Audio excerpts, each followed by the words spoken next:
신약성경 108쪽에 누가복음 9장 46절에서 50절 말씀까지. 신약성경 108쪽에 누가복음 9장 46절에서 50절 말씀까지 우리 교독하겠습니다. 화면을 참조하시고 제가 먼저 46절 말씀 읽습니다. 제자 중에서 누가 크냐 하는 변론이 일어나니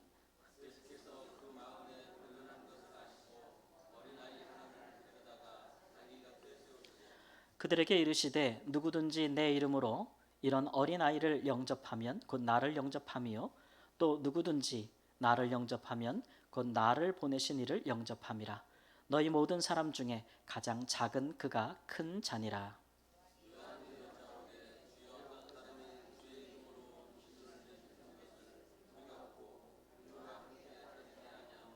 함께 읽습니다. 예수께서 이르시되 금하지 말라. 너희를 반대하지 않는 자는 너희를 위하는 자니라 하시니라. 아멘. 저는 지난 주간에 선교사님 부부를 한 가족을 만났습니다. 오랜 기간 동안 이렇게 이야기를 나눌 수 있는 참 감사한 시간을 가졌어요. 이분은 벌써 아프리카의 여러 나라에서 사역을 하신 지 20년이 훨씬 넘으신 분이죠. 그래서 같은 대륙에 있었으니까 저도 이제 여러 가지 이야기를 나누는 중에 이분이 하시는 사역은 이제 각 촌과 마을마다 다니시면서 사람들에게 이제 하나님의 말씀을 가르치시는 분이에요. 선교사님들마다 자기가 하는 집중적으로 하는 일이 있죠. 근데 이분은 이제 성경을 가르치는 일을 주로 하셨습니다. 그러니까 뭐 그 마을에 필요한 일들이 많겠죠. 뭐 우물도 필요하고 학교도 세워야 되고 병원도 있어야 하고 교회도 세워야 되고 이런 일들이 있는데 그런 일들보다는 그저 모일 수 있는 곳에서 나무 밑이면 나무 밑, 가정집이면 가정집 그런 데서 사람들에게 계속 지속적으로 하나님의 말씀을 가르치는 일을 하셨어요. 그러다 보니까 이제 뭐 편한 일도 있겠고 이렇게 사역할 때 큰 이제 후원금이나 재정이 들어가지 않으니까 그런 건 좀 덜 힘드신 부분이 있겠고 반면에 또 어려우신 점은 뭐냐면 굉장히 오랫동안 잘 사역을 하셨는데 이분이 이렇게 좋은 사역들을 깊이 하신다는 것을 많은 분들이 잘 알지 못해요. 아무래도 이제 선교사님들, 선교사 이런 분들 이야기를 하다 보면 그래도 이렇게 뭔가 눈에 보일 수 있는 뭔가를 세우고 또 기념할 만한 그런 일들을 남기고 이래야 이제 좀 흔히 유명해지는 것이죠. 우리 성도님들도 선교를 후원하거나 그럴 때 저도 이제 선교사 생활을 해보면 알지만 잘 눈에 보이지 않는 티가 나지 않는 것들은 후원자분들이 잘 안 하시려고 그래요. 근데 이제 이렇게 뭔가 건물로 남겨지거나 한번 하면 오랫동안 사람들에게 보여질 수 있는 그런 것들은 많이 하시려고 하고 사실 그런 부분들이 있어요. 그러니까 그런 일을 주로 하시는 선교사님들은 또 선교 보고할 때 이런 일도 했습니다. 저런 일도 했습니다. 이렇게 보고할 게 많죠. 그러나 이렇게 그런 흔히 말하는 프로젝트를 하지 않고 정말 순수하게 하나님 말씀만 가르치고 선교하는 분들은 보여줄 것은 없지만 그러나 이분들의 사역이 참 또 굉장히 중요한 의미가 있어요. 우리가 후진국에 가서 어려운 사람들을 만나면 그분들이 필요한 것을 돕고 구제하는 것도 중요하지만 아무리 해도 그 사람들의 마음과 생각이 바뀌지 않으면 그런 것들은 진정한 변화를 이끌어내기 어렵거든요. 그럼 사람에게 진정한 변화를 이끌어낼 수 있는 건 사실 하나님의 말씀이에요. 하나님의 말씀이 그 사람들 마음에 심겨지게 되면은 그들의 오랜 벗어나야 될 그런 악습들, 전통들을 그들이 뿌리 뽑을 수 있는 힘들이 생기거든요. 이 귀한 사역이에요. 그런데 이런 사역하시면서 참 제일 힘든 일이 뭘까 이렇게 생각해 보면 그런 거죠. 아무도 알아주지 않는 거. 아무도 관심 가져주지 않는 거. 거기 가서 이렇게 오랫동안 뭐 하세요 도대체 이제 이런 말을 들을 때 속상하고 또 이런 일들이라 할지라도 여러 마을과 그런 촌들을 다녀야 되기 때문에 정말 바쁜데 함께하는 분들이 있으면 참 좋은데 대부분의 많은 분들이 나 그런 일에는 함께하지 않겠습니다 이렇게 할 때 속상하다 이런 얘기 하세요. 그래서 그런 속상한 거 어떻게 이겨내세요 그랬더니 처음부터 우리가 하나님의 영광을 위해서 하나님이 기뻐하신 일을 하기 위해서 우리가 부름을 받았지 나 이름 내고자 나 이름 높이고자 우리가 이런 일 하는 건 아니잖아요. 그래서 그런 일에 늘 기도하면서 싸웁니다 그래요. 나도 막 이렇게 하고 싶은데 나도 좀 알리고 싶고 그런데 기도할 때마다 하나님이 네 길은 그 길이 아니다라고 말씀하셔서 다시 마음을 이렇게 다잡는다 이런 말씀을 하시더라고요. 참 그 말씀 드리면서 참 감사했어요. 우리가 처음 마음 끝까지 가져간다는 것 쉽지 않습니다.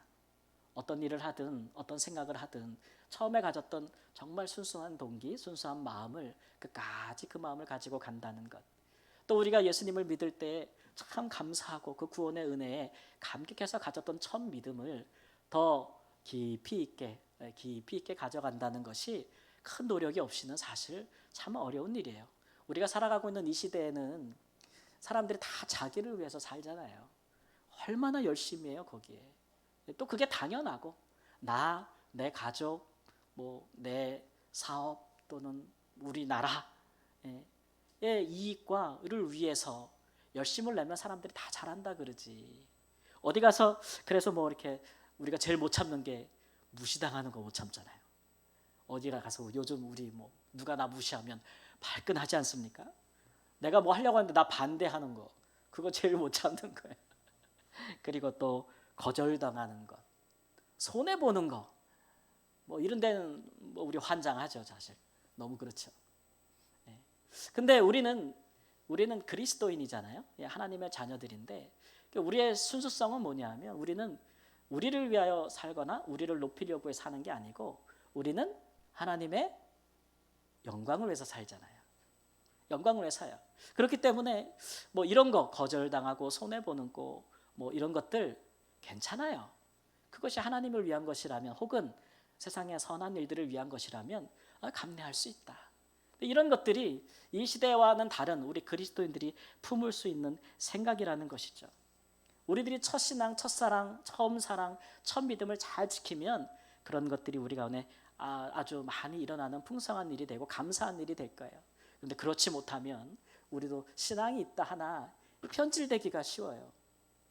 변질되기가 쉬워서 내가 신앙에 변질되었는가, 우리의 신앙이 믿음이 첫 순수함을 잃어버렸는가를 우리가 잘 생각해 보려면 뭐를 보냐면 우리 가운데 다툼이 많은가, 아니면 서로를 높이고자 하는 그런 경쟁 심리 때문에 서로 나누어지는가, 분열하는 일이 있는가, 이런 일들을 살펴보면 우리가 이런 신앙의 순수성을 잘 지키고 있는가 그렇지 못한가를 알 수가 있어요. 가정이나 교회든지 마찬가지죠. 성경에도 보면 신약 성경에 바울 사도가 교회를 많이 개척하고 섬겼지만 그 중에서도 늘 마음에 늘 근심을 주었던 교회가 바로 고린도 교회거든요. 이 고린도 교회가 하여튼 교회 내에서 싸우는 일이 많았어요. 사람들끼리 막 싸우고 그러는데 가만 그 속을 들여다보면 그런 거죠. 누가 더 우리 교회에서 잘났느냐, 높으냐 이런 거예요. 어디든지 그런 가정이나 가족 관계나 회사나 어디 관계에서든지 하여튼 교회 물론이고 그런 일들이 벌어지게 되면 심각한 갈등이 일어나기 마련이죠.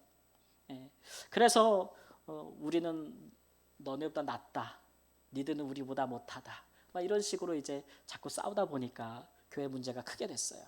그래서 이 바울 사도가 그 소식을 듣고 어떻게 이 하나님의 말씀을 가르쳐서 이것들을 그들의 생각을 바꿔줄까 하다가 이 한 말씀으로 정리를 합니다. 고린도전서 12장 27절 말씀 함께 읽습니다.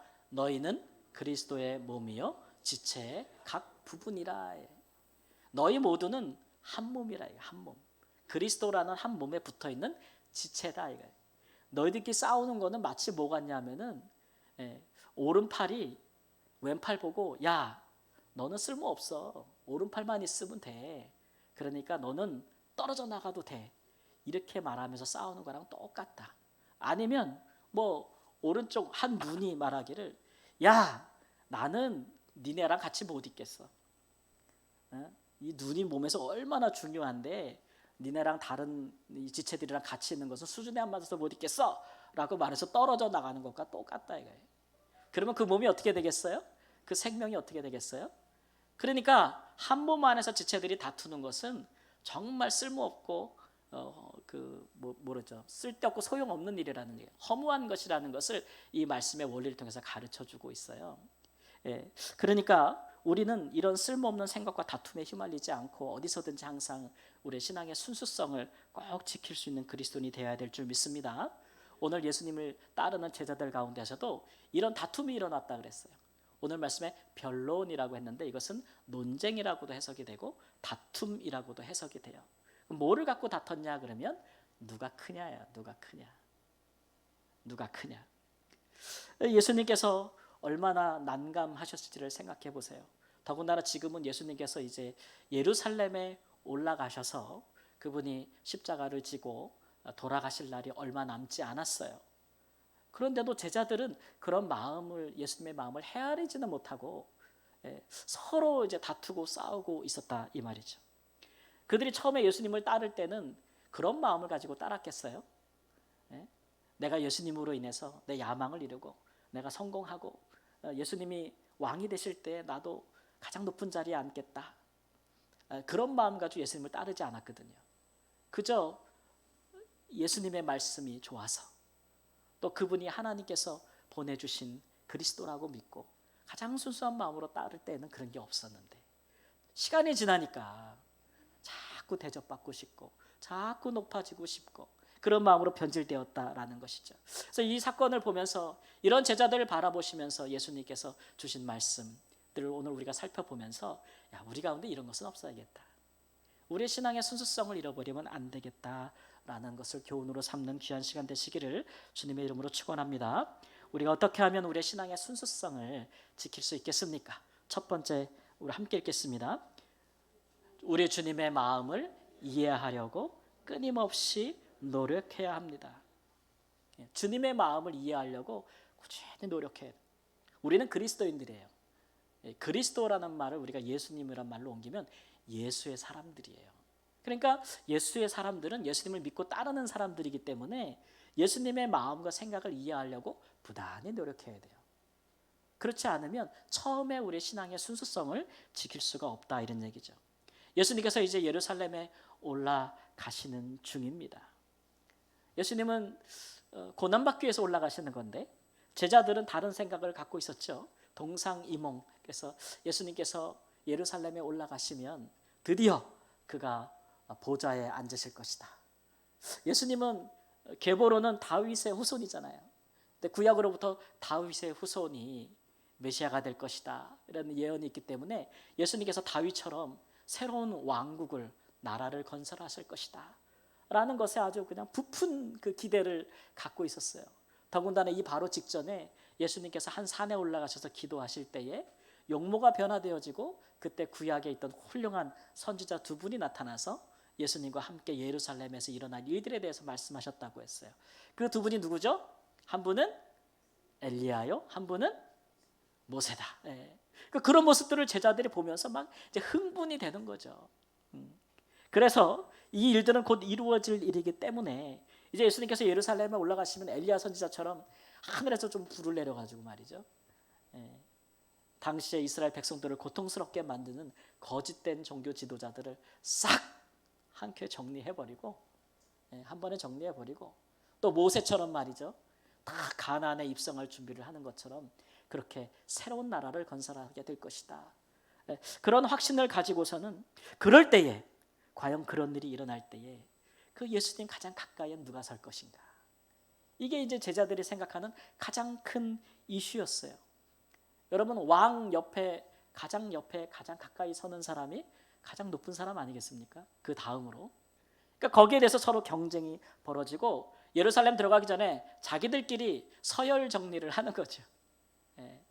누가 이기겠습니까? 목소리 큰 사람이 이기겠습니까? 힘 있는 사람이 이기겠습니까? 누가 이길 수 있을까요? 이런 상황이 막 벌어지고 있다는 것을 예수님께서 들으셨다 그랬어요.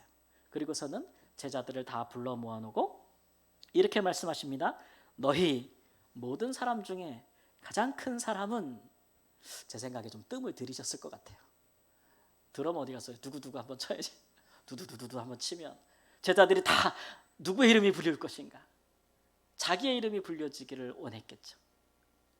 아마 오늘 본문 말씀에 나오는 사도 요한은 당연히 자기의 이름이 불려질 수 있을 거라고 생각했을 수도 있어요. 왜냐하면 사도 요한은 그 별명 자체가 예수님의 그 사랑하시는 제자, 특별히 더 사랑을 많이 받은 제자 중에 하나였고, 또 세베대의 아들들로서 그 어머니 살로메가 예수님의 사역에 또 많은 후원을 했던 분이기 때문에 그 영향력을 예수님도 무시할 수 없을 걸, 이렇게 생각했을 수도 있겠죠. 많은 인맥을 가지고 있는 사람이었어요.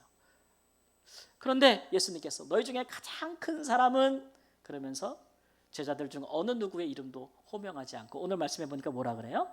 가장 작은 사람이다. 가장 작은 사람이다. 이게 무슨 말씀이에요? 이게 무슨 말씀? 누구를 얘기하는 거죠? 말씀해 주시면 오늘 식당에 보니까 떡이 있던데 떡 하나 더 드려야겠다. 누구냐 하면 제자를 가리키는 게 아니고 예수님 바로 지금 옆에 서 있는 사람을 가리키는 거예요. 그게 누구였어요? 어린아이 하나. 어린아이 하나. 예수님께서 이렇게 말씀하실 때 제자들이 얼마나 난감했을까, 황당해했을까를 생각해 보세요. 예수님께서 의도적으로 어린아이 하나 데려다가 예수님 가장 옆에 세우시고, 너희 모든 사람 중에서 가장 큰 사람은 가장 작은 사람이다 라고 했으니 제자들의 시선이 어디로 갔겠어요? 서로를 쳐다보다가 나중에 이 어린 아이 하나에게 갔을 거예요. 너희의 말대로 내가 왕이라면 내 가장 가까이 곁에 선 자가 가장 큰 자가 아니겠느냐라고 하는 것이죠.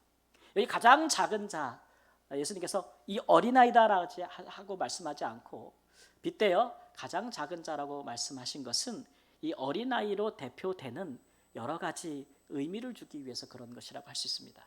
가장 어리다라는 말은 이 원어, 헬라어 원어로는 미크로스라는 말이에요. 요즘은 이거를 영어로 바꾸면 이제 우리가 마이크로라는 뜻으로 많이 쓰죠. 작다라는 말로 많이 쓰는데, 당시에는 겨자씨 같은 거 표현할 때 많은 씨들이 있지만 그 중에 겨자씨가 얼마나 작아요? 가장 작아요. 가장 작아요. 그럴 때 이제 보통 작은 게 아니고 이상하게 아주 작다, 이럴 때 이 미크로스라는 말을 쓰죠.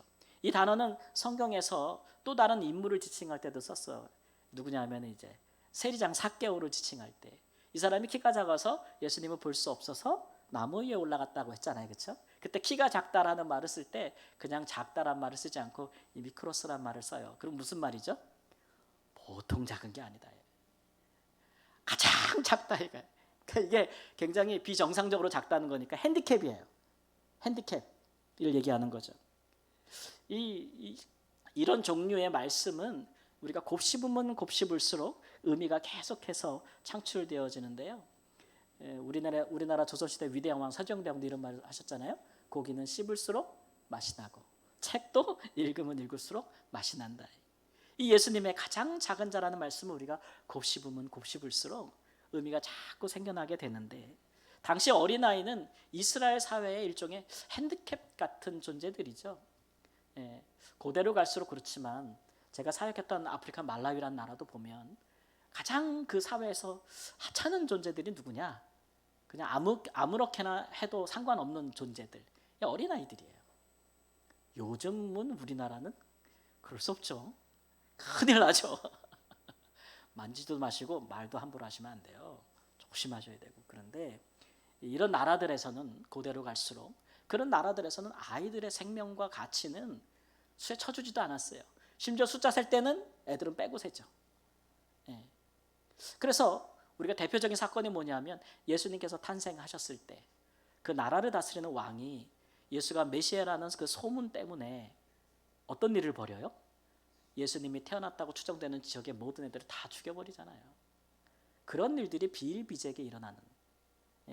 그러니까 이런 취급을 받는 사람들, 어떤 한 사회에서 가장 작은 자로 여겨지는 그런 사람을 예수님께서는 자기 곁에 세우기를 원하십니다. 그러니까 예수님은 자기를 따르는 제자들을 자기 곁에 세우기를 원치 않아요. 오히려 많은 사람들에게 환영받지 못하고 영접받지 못하고 대접받지 못하는 그 사회에 버림받은 사람들, 그런 사람들을 자기 곁에 세우기를 원해요. 왜 그럴까요? 예수님 곁에 세워야 그 사람들이 환영을 받는 거예요. 대접을 받는 것이죠. 여러분, 대접하는 사람이 큽니까? 대접받는 사람이 큽니까? 환영을 받는 사람이 큽니까? 환영해 주는 사람이 큽니까? 보통 그렇잖아요. 그렇게 여김을 받기를 원하시는 거예요, 우리 예수님께서는. 그래서 자기 곁에 세우기를 원하시는 거예요. 제자들이 좀 그 마음을 알아주기를 원하시는 거죠. 지난 주간에 우리나라 뭐 잼버리 때문에 아주 뭐 난리인데 돈을 많이 쓰고 오랜 준비 기간이 있었는데도 잘 준비 못했나 봐요, 그죠? 어떻게 이렇게 준비를 못했냐 이런 말들이 막 하고 막 여론의 비판이 일어나고 막 그랬던 것 같은데, 우리나라에서 높은 분들이 관심을 가지고 거기 가기도 하고 방문도 하고 막 그러니까 이야, 순식간에 문제들이 해결되더라고요. 그렇게 오랫동안 많은 돈을 들여서도 준비를 잘 안 된 것 같은데, 많은 사람들이 주목하고 그렇게 높은 분들이 가서 말 한마디 하고 하다 보니까 뭐 전 나라가 움직여가지고 동원할 거 다 동원해서 그렇게 일을 처리하는 모습을 봤어요. 그런 것 같죠? 사람들이 다 귀히 여기지 않는데 예수님이, 존경받는 예수님이 자기 곁에 두심으로써 사람들이 그들도 귀히 여길 수 있도록 그렇게 만드시는 것, 그게 이제 예수님이 제자들에게 그 예수님의 마음을 제자들이 이해할 것을 말씀하시는 거죠. 예수님의 제자들은 누가 예수님 가장 곁에 가까이 서서 누가 가장 큰 자가 될 것이냐, 이런 마음 갖고 예수님을 따를 수 없다고 말씀하고 계시는 거예요. 제자는 예수님 곁에 서는 사람이 아니고 예수님이 원하는 사람들을 예수님 곁에 세워주는 사람들이죠.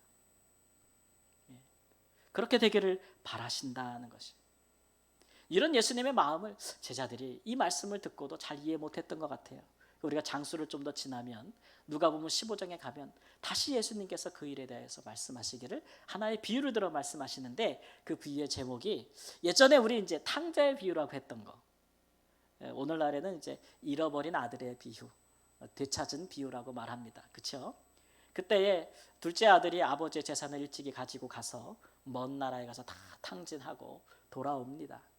그런데 아버지가 그 탕자를, 아들을 기꺼이 맞아주고 그를 환영해요. 그러니까 그것을 보면서 아주 못마땅해 하는 아들이 있어요. 첫째 아들이죠.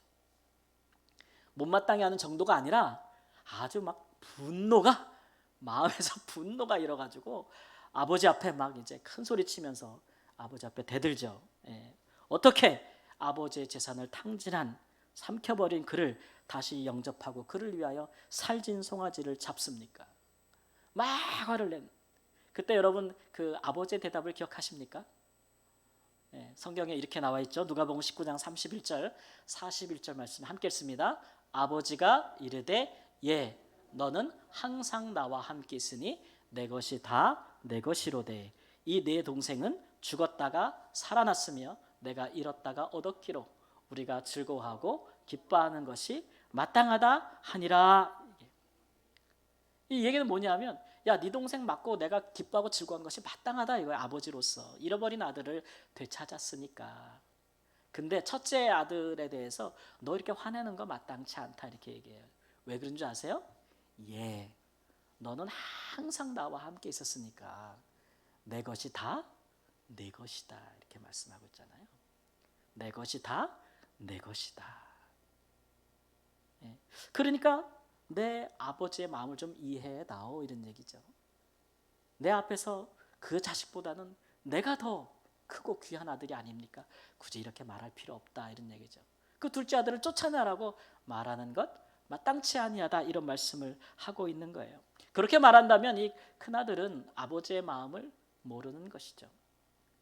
오히려 그 집을 나간 아들이 회개하고 아버지의 마음을, 그를 기다리는 마음, 아버지 앞에 회개하는 마음으로 돌아왔으니까 그는 탕자였으나 아버지의 마음을 이해하는 아들로 돌아온 것인데, 큰아들은 항상 아버지 곁에 있어서 아버지의 마음을 아는 것 같았는데 오히려 이 일로 인하여 아버지한테 대들고 아버지 앞에 불효하고 하니까 아버지의 마음을 모르는 사람이 되었어요.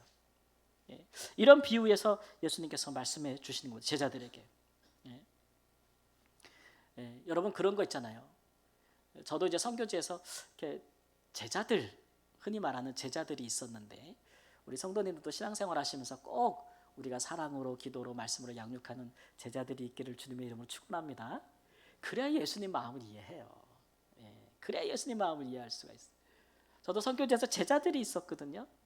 정말 물심장면으로 사랑하고 붙들고 기도하고 말씀 가르치고 이런 제자들이 있었어요.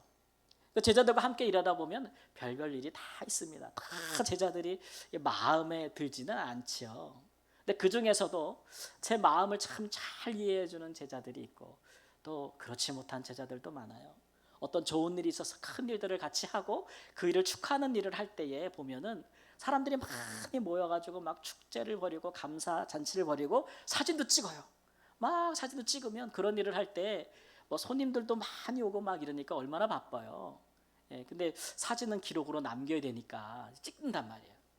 그러면 선교사도 서고 막 마을에서 온 추장님들도 서고 뭐 막 서는데 여러 사람들을 챙겨야 돼요. 근데 이렇게 제자들이 하는 일을 보면 제 마음에 들지 않는 제자는 그 사람들을 챙기고 그 일을 막 이렇게 섬기는데 관심이 없어요. 그 제자의 마음은 어디에 있냐면은 와서 내 옆에서 꼭 사진을 찍으려고 그래. 예. 왜냐하면 자기 선교사님 옆에는 자기 마을에서도 아주 중요한 분들이 서기도 하고 막 마을 사람들이 다 보잖아요. 그러니까 거기에 딱 이렇게 얼굴을 박아야 자기가 이렇게 중요한 사람이라는 거, 자기 이렇게 괜찮은 사람이라 높은 사람이 사람들 다 알려줄 수 있잖아요. 막 이렇게 쓰려고 해요. 근데 저는 그 마음도 이해하는데 그렇게 마음이 좋지 않아요. 근데 어떤 제자는 야 사진 좀 찍어라 그래도 안 찍고 계속 그렇게 허드렛 일을 하고 사람들 챙기는 일을 하고 막 그런 일을 해요. 내가 저거 누가 했으면 좋겠는데 근데 그 일을 가서 하고 저 사람 누가 챙겼으면 좋겠는데 그거 가서 하고 막 이래요. 예. 여러분 누가 더 마음에 들겠어요? 사진은 다른 제자가 박을 텐데 찍힐 텐데 제 마음은 제 마음을 알아주는 제자에게 가 있어요. 물론 그 제자가 그러면 나는 이렇게 수고하는데 내가 얻을 것은 뭐냐 라고 말한다면 뭐라고 말해줄 수 있겠어요? 그 사람은 내가 하던 일을 하게 될 거예요. 결국은 다른 제자에게는 스스로 높아지려고 했던 제자에게는 제 일을 물려주지 않았어요. 근데 스스로를 낮췄던 제자에게는 제가 하던 일을 그대로 할 수 있도록 그 자리도 다 물려주고 그 일을 하게끔 했어요. 여러분 제자의 영광이 뭡니까? 왜 우리가 제자가 되는 걸까요? 왜 우리가 그리스도인이라고 일컬음을 받습니까? 그리스도처럼 생각하고 사는 자들이기 때문에 예수님이 하신 일을 우리도 하려고 하기 때문에 예수님이 하셨던 그 귀하고도 아름다운 생각들을 우리도 하고 예수님이 사셨던 그런 빛된 삶을 우리도 살기를 원해서 우리가 그리스도인이 되는 거예요. 그거를 위해서 우리를 또 구원하신 것이기도 하고 이게 우리 신앙의 순수성이에요. 하나님의 영광을 위해 살겠다. 주님이 기뻐하신 일을 하겠다. 내 스스로 나를 높이지 않겠다. 내 이익을 위해서 하지 않겠다. 이 신앙을 내 이익을 위한 재료로 사용하지 않겠다. 근데 이런 것들, 이런 처음 사랑, 감사, 은혜에 대한 감격, 처음 믿음을 끝까지 지키고 가는 사람들이 하나님이 기뻐하시는 제자인 줄 믿습니다. 우리는 그러한 마음으로 예수님을 믿고 따라야 될 것입니다. 우리가 신앙생활하면서 제일 많이 해야 될 생각이 그래서 뭐냐면 야 이런 일에 우리 하나님은 어떻게 생각하실까? 이런 상황에 우리 예수님은 어떻게 하셨을까? 이런 것들에 제일 신경을 많이 쓰고 그 일을 본받아서 하려고 하는 것. 그게 정말 하나님이 기뻐하십니다. 그게 우리 신앙의 순수성을 지키는 길이다 이렇게 생각합니다. 사랑하는 성도 여러분, 우리 주님의 마음을 이해하려고 노력하시기 바랍니다. 아유 주님이 지금 계시지도 않고 보이지도 않는데 어떻게 이해하란 얘기예요? 충분히 가능해요. 이렇게 예수님의 생각과 말씀이 성경에 다 기록되어 있어서 우리가 언제나 이렇게 보고 읽고 생각할 수 있고 배울 수 있고 뿐만 아니라 우리가 기도할 때마다 예수님의 마음을 가장 잘 아시는 누가? 성령님께서 그때마다 일러주시고 물을 때에 대답해 주시니 모를 수가 없죠.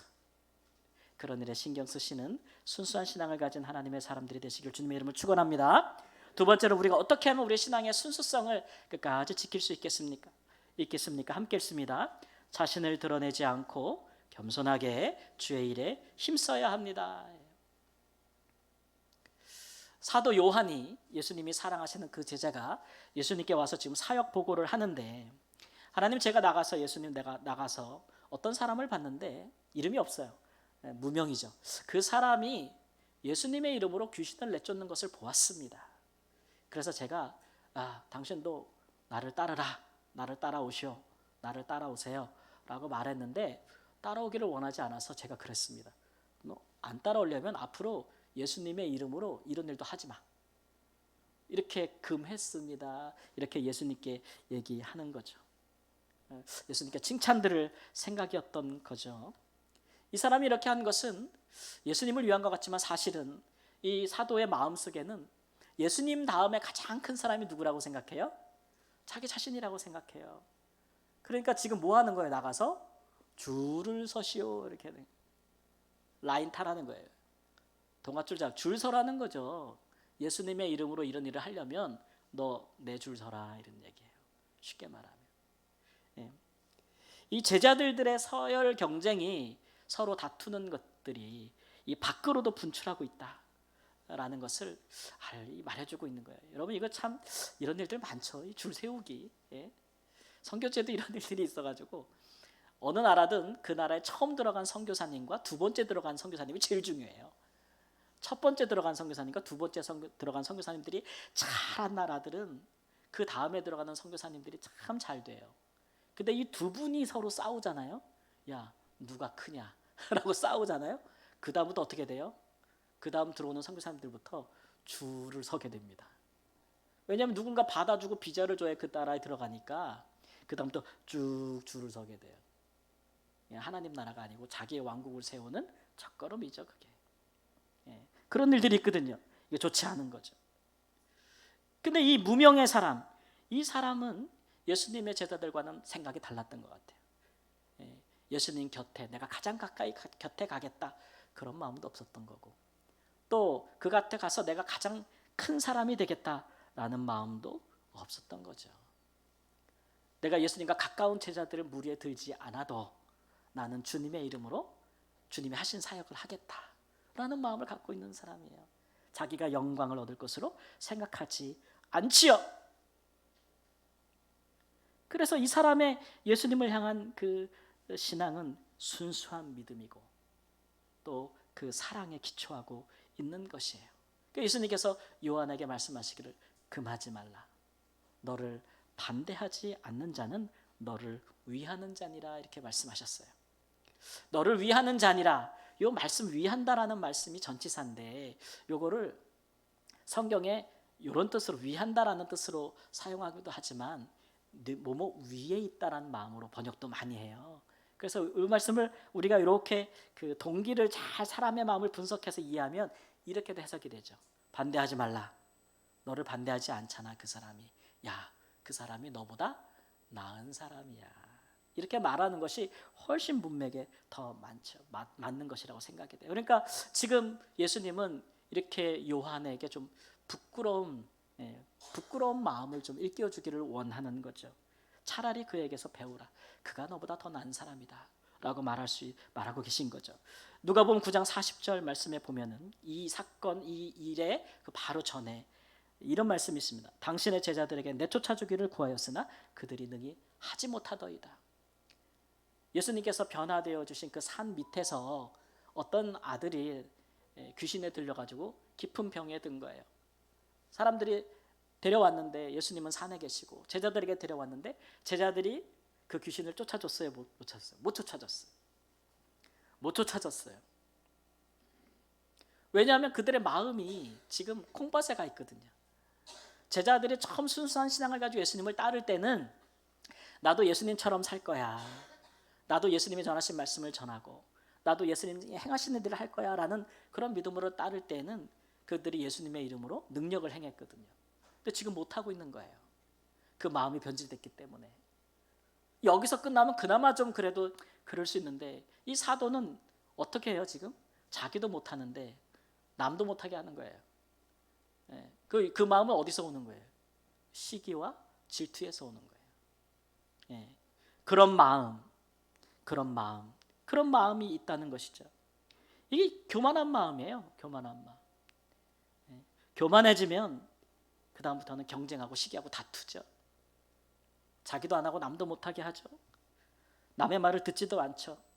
나중에 이 제자들은 예수님의 말도 안 듣습니다. 예수님께서 내가 지금 예루살렘에 가는 건 너희들이 기대하는 것처럼 그렇게 세속적인 나라를 건설하기 위해서 가는 게 아니다. 오히려 너희들은 나를 위하여 고난을 받아야 될 것이다. 이렇게 말해도 들려요, 안 들려요? 안 들려. 그 말이 안 들려. 왜 그런 말씀을 하시는 건지 오히려 예수님한테 그런 말씀 하시지 마시라고 그러고 자기네끼리는 또 피 터지게 싸우는. 이 사도 요한, 언제나 예수님 옆에 가까이 있기를 원했던 사람이에요. 예수님이 십자가에 못 박히시기 바로 그 전날 밤에도 마지막 만찬을 나누실 때도 이 사도 요한은 어디에 있었어요? 예수님의 품 안에 있었어요. 품 안에 있을 때 그의 마음이 어땠겠어요? 그래, 누구보다도 내가 예수님 가장 옆에 있다. 이런 마음이 있었을 거예요. 근데 예수님이 그날 밤에 잡히실 때 사도 요한의 행동은 어떠했나요? 옷을 다 벗어 제끼고 벗은 몸으로 도망갔다 그랬어요. 얼마나 이게 부끄러웠는지 자기가 기록한 요한복음에 이걸 기록해놨는데 자기 이름을 적지도 않았어요. 한 청년이, 한 제자가 이렇게 적어놨어요. 근데 다 그거 알아요. 누구라는 거? 요한이라는 거를 다 알죠. 우리가 예수님을 3번 부인한 베드로만 예수님을 부인했다고 생각하는데 그렇지 않아요. 모든 제자들이 그러했는데 사도 요한은 그렇게 기대하던 예수님의 가장 곁에 있었으면서도 예수님을 가장 멀리 두고 도망갔던 사람이에요. 교만의 결국이 그렇죠. 예수님을 따를 수 없어요. 누가복음 14장 11절 말씀에 무릇 자기를 높아지는 자는 낮아지고 자기를 낮추는 자는 높아지리라. 이렇게 예수님께서 말씀하셨습니다. 우리는 이 말씀을 꼭 기억하시기를 바랍니다. 우리가 지금 예수님 믿고 따르는 것은 하나님의 사랑에 감격하고 우리를 구원하신 그 은혜에 감사하고, 그래서 우리가 그 하나님의 뜻 기뻐하시는 것, 예수님께서 원하시는 그 뜻을 우리가 즐겨 행하기 위해서 감사함으로 따르는 것이지 그 이상 그 이하도 없어요. 은혜라는 그 아래에는 거기는 서열도 없고 경쟁도 없고 높아지려는 것도 없고 다툼도 없는 줄 믿습니다. 겸손하게 나를 드러내기 위해서가 아니라 하나님 앞에 그저 감사해서 겸손하게 무명이어도 하나님의 일에 힘쓰는 하나님의 사람들이 되시기를 바랍니다. 그렇게 우리가 행할 때에 가정에서든 교회든 사회에서든 얼마나 그리스도인들이 빛이 되겠어요. 빛이 되겠어요. 사랑하는 여러분, 하나님의 영광을 위해서 주님의 은혜에 감사하며 겸손히 주님의 마음으로 주의 기뻐하시는 일을 행하는 순수한 신앙과 사랑을 회복하시는 귀한 은혜가 있기를 우리 주 예수님의 이름으로 축원합니다.